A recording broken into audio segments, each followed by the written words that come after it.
Hello, welcome back to Barton Means Business.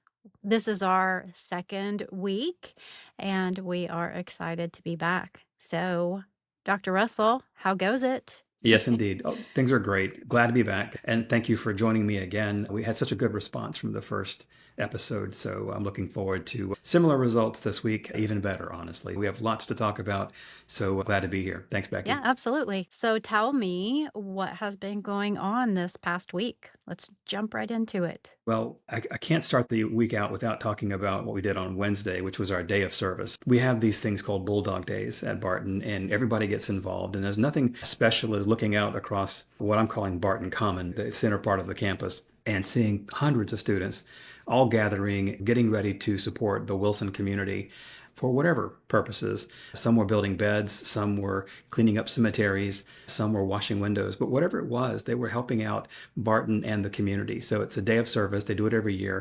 And it was just really exciting to be there and be a part of that. And for those of you on audio, you won't be able to see this, but we are putting some images of the day of service in the YouTube video. So we'll have a couple of those in there. And I will also throw in a picture of the so called Barton Common. I don't know if you'll be able to make it happen, but we'll try. Well, we'll see. But my story this week, my first story comes from that event. So I need to share my story of resilience. That's going to be our topic for at least this part of the show. What was really interesting, my group, about 60 or so students, were assigned to do pine straw.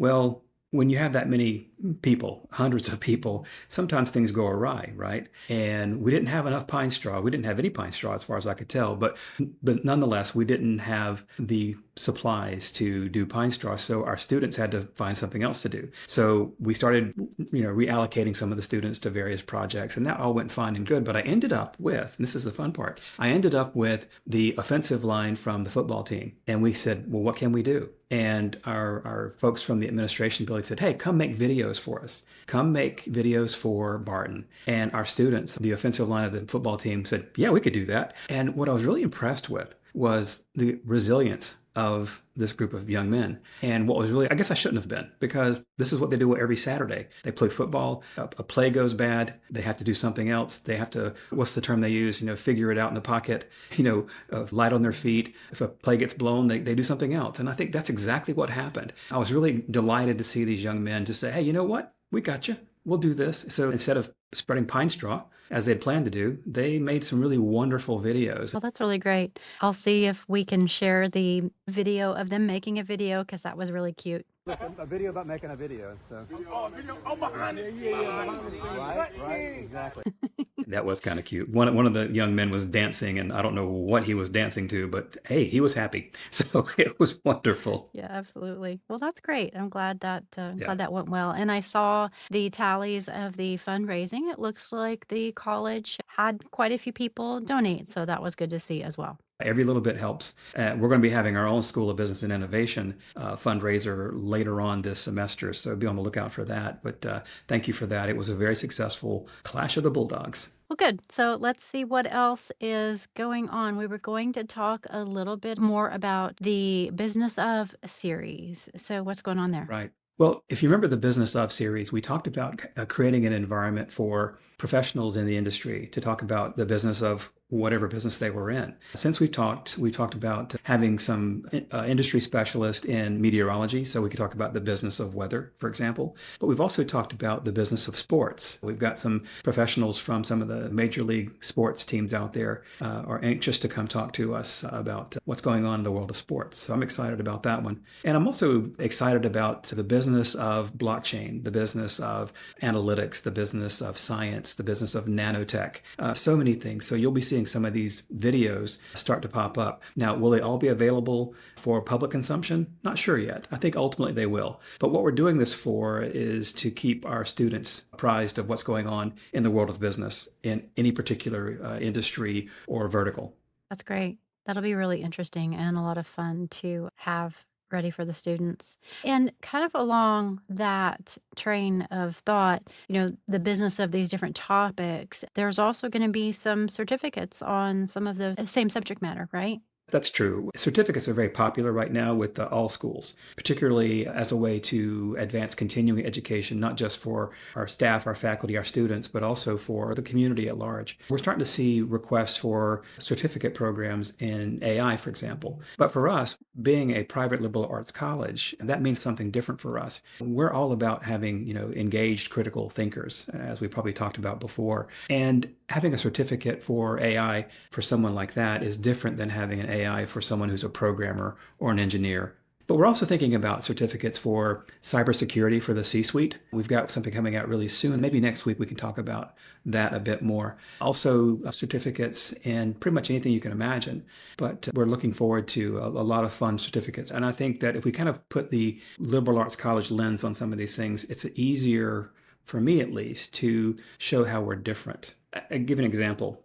A lot of colleges and universities are doing certificates in like healthcare, for example. Well, that's a pretty generic topic, but if you kind of put the liberal arts lens onto it, that kind of means, well, what does that mean for us? So a healthcare advocacy kind of certificate or certificate in wellness, that sort of thing. It's a little bit focused on the person. And I think that's what's really interesting about what we'll be doing here at the Barton College School of Business and Innovation, particularly as we partner with our other schools within the college. So health sciences or the humanities, the arts and humanities and that sort of thing, social sciences. So we're very excited about the possibilities of doing some interdisciplinary certificates as well. I look forward to digging into some of those topics a little more, like the advocacy angle and stuff like that, because I think that would be interesting to talk more about what that means. And that brings up the next topic. I'd love to talk to you about how other folks could get involved and help us put some of these together. We look forward to having communication with our alumni and various groups, people that are interested in the Wilson area, but even beyond. So I thought maybe what I would do is kind of go over this quick taxonomy or hierarchy I've been kind of working on. We're interested in finding some folks that are interested in being advisors and counselors for us, people that are in the industry or just interested in helping the School of Business and Innovation become what it can be. So if you're thinking about wanting to volunteer some time, please reach out to us at the college and also to the school. So that's the first level. The second level, though, if you want to do something a bit more with the students and really help us in a different way, think about being a mentor or a coach with us at the School of Business and Innovation. It's a bit more time, it's a bit more of your talent, but I can guarantee you it'll be worth it to work with some of the projects we'll be working on here in the next several months. But if you're really interested in doing something truly amazing, let's talk about maybe being an innovator in residence. We're not going to have a lot of those, but I can already tell you that the folks that we've been talking to are going to be devoting more than just their time and their talent. They'll be devoting quite much, much more. And we'll be able to talk about some of those in the coming weeks on this podcast. I would say in addition to that, speaking of volunteering, not just as a mentor or something like that, businesses that want to involve the students in experiential learning, say with projects, we're going to be spinning up some things like that as well. So be thinking about how you could have business students be involved in projects in some way or another to do some small pieces of work or be an intern or things like that as well, because that's another way to be involved. Absolutely. And I think you've really hit the nail on the head on this one. Even more than internships or traditional internships, we talk about experiential learning. Our students are hungry for industry experience. But as we've talked about since our days at Cisco, it's all about connections. And making those connections real and meaningful is what we're trying to do with these programs and these projects, particularly at the mentor level and the advisor level, that sort of thing. All right. So that connect, I know you create these mnemonics all the time, and I think you have a new one that you want to share with us. First, I'd like to say for you purists out there, I use the term acronym, I use the term mnemonic, I use the term acrostic. It really depends on how you define such things. So let's just say it's a mnemonic and we'll go from there. I typically will create something out of a common word that we use so it'll help you remember. So tonight we're going to talk about connect. So you ready for this one, Becky? Absolutely. Okay. So earlier we talked about engaged critical thinkers. So for the past few weeks, it's been sitting in my head, ECT, ECT. And then I said, okay, connect. So let's build something about connect because as we've said before, it's all about connections. And I think for our students, especially, if they want to have a really great experiential learning opportunity with our alum or with our community or with the industry at large, it all starts with that connection. And this is where our volunteers can really help us in that regard. So it's about the challenge. It's about the opportunity. It's about how you network, how you navigate that network. then you can become that engaged critical thinker. Connect. But here's where it gets interesting. We said it's all about connections, right? So let's just say connection. Let's build it out a little bit further. I, innovating. O, observing. N, noticing. Being curious, right? So let's do that again. Challenge, opportunity, navigate, network, engage critical thinker by innovating, observing, and noticing. There you go. Connection. That's great. Love it. Enjoy. But we'll see. I mean, I don't know. It just comes to me, and we'll put it probably in the next book or something, but at least we have that now. Yeah, absolutely. So that kind of ties into, once they've done things like that and they become what you've been talking about, a valued voice. We talked about that a little bit last week. So maybe you want to talk a little bit more. I think you wanted to dig into that. It's very similar to the Business of series, right? In format, yes. We'll probably have interviews with individuals, 12 to 17-minute, that we'll curate and we'll publish on our internal servers for now, maybe take it public later. But the difference in the valued voices, stories of innovation, is that they'll be focused on folks with a connection to Barton College.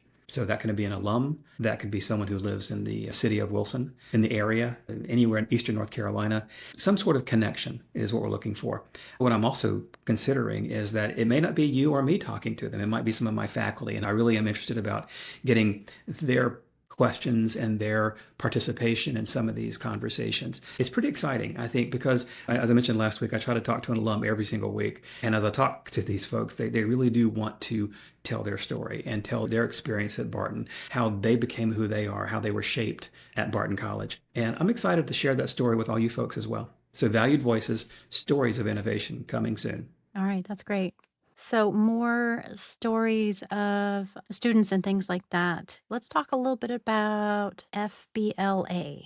So, that Right. is, for those of you who have never been in that club in, let's say, high school or anything like that, it's Future Business Leaders of America. And there's actually, it goes on into college, university, which I did not know when I was a student in high school. Weren't you in FBLA when you were in high I school? was. I was from a large urban school, and we didn't have that at my school, believe it or not. And it wasn't a thing for us, but for you, it was sort of like the big thing in town, right? We had our honors group, which was Beta Club. And then when we got a business teacher, we had FBLA. And yeah, we enjoyed that a lot. We went to competitions and stuff, and it was really cool. But what I love about FBLA Collegiate, which is what you're talking about, FBLA Collegiate, it's a continuation of what students learn in their high school and even middle school years about how to present appropriately, how to appear appropriately. Some of our students don't get the opportunity to present to a group, and FBLA kind of makes that happen. They even have competitions for such things, and regional competitions, national competitions, that sort of thing. But what I love about it, it gives our students an opportunity to talk about business in terms that they may not have been associated with just coming up through high school. And at the college level, it's a little bit different. It's a little bit more focused on outcomes. It's a little bit more focused on entrepreneurship. It's a little bit more focused on what does it really take to be a business person. So we're excited about that. We're getting ready to start up some this coming week. We should talk about this next week, but this coming week, we've got some career tables and things like that that we're doing with some folks here at Barton College. And we're excited to highlight the FBLA club that we have here at Barton College. Oh, that's great. I'd also like to talk to you about our consortia that we started at this week. The first one was the Data Analytics Consortium, and the second was the Neurodata Analytics Consortium. Now, I guess they sound very similar, but very, very different. Our Data Analytics Consortium is focused most on all things data. We talk about all things data, and this week was great because we were able to kind of reconnect after so many months of being away. And we have professionals from all over the country join us and talk. And as you can imagine, the item for discussion was AI and what we're doing with AI.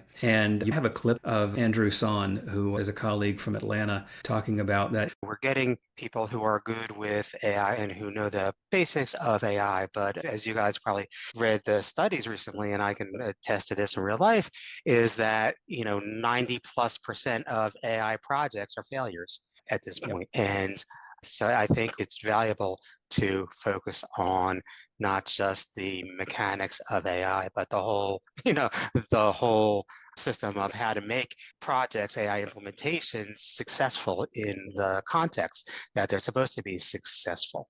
And that's what the business really is. It's not just the mechanics, it's producing results with AI, with data science. But the second one was really interesting as well. It was the Neurodata Analytic Consortium. And we had a special guest. We had Lisa Richard talk to us about this idea of how to self-regulate and how to be aware if you're stressed, if you're overwhelmed, how can you use a certain tool to self-regulate? And she led us through a really interesting model for that. So those are the kind of things that really excite me about these programs. What was really interesting about the neurodata one in particular was we discovered that we had a lot more in common than we realized, even from having talked for several months during the last time we all got together. You always discover something new about people each time you talk. And so we wound up reintroducing ourselves and we found even more things in common than we thought we had last time. So that was really neat about that. And it was fun. I think this group has the potential of being something unique across the country. I think a lot of folks, in fact, talk a lot about data, and that's again, as much as we love data and have been involved with it all of our careers, this idea of focusing on neurodata and also scratching at the historically difficult to quantify. I think that's what's amazing. Some of the tools that are emerging here, Becky, are just nothing short of amazing. Things that can read your electroencephalograph, things that can read your eye movement and determine, are you ready to learn? Are you ready to accept new information? Or are you just so overwhelmed and stressed that maybe you just need to take a break? I think for educators, I think it's very important to know when your students are either ready or not ready. And I think we have a great opportunity with the Neurodata Analytics Consortium to scratch at those items and really look at what is possible in the coming years. I think the potential for helping people, helping students, but, neurodiverse folks in particular is just, there's no limit to it. So I'm really excited to see what more comes out of that. In the coming weeks, I think we'll have more to share with regard to neurodiverse students, particularly as they have emerged from the post-pandemic and are coming to us as freshmen, sophomores, transfers, and they need a little bit more attention. And I think that we just need to be ready as educators to be ready to handle different kinds of populations. And I'm looking forward to that. But I'm also looking for differences in homeschool students and transfer students who are coming from a larger university, for example, coming into a smaller community that is Barton College. So I think if we have the tools to support that are new and leading edge, I think that's going to be a great opportunity for those students to succeed in ways that we can't even fathom right now. All right. Anything else coming up in the next week besides the FBLA stuff? Right. We have lots going on at Barton every week. So I'm excited to talk about some of the things that are coming up. We'll talk about this next week, of course, in our recap, but we're going to have a chance for me to visit some more classes. So I'm excited about that, particularly as I visit the Business 101 class. That's always a favorite for me because that's usually the student's first experience with the School of Business and Innovation, Business 101. Think about that. Think about all you folks out there that had business for the first time. What was your Business 101 experience? So this is what I get to be a part of this coming Friday. So I'm very excited about that. That's great. That's going to be fun. Anything else? Yes. In fact, I will leave you tonight with one of Professor Lanier's classes. They did a very special video for us. So it's very short, but I think it'll be appropriate for this audience. So I'll just go ahead and say thank you, Becky, and thank you all for this week. And we'll let Professor Lanier's class play us out. Thanks, everyone.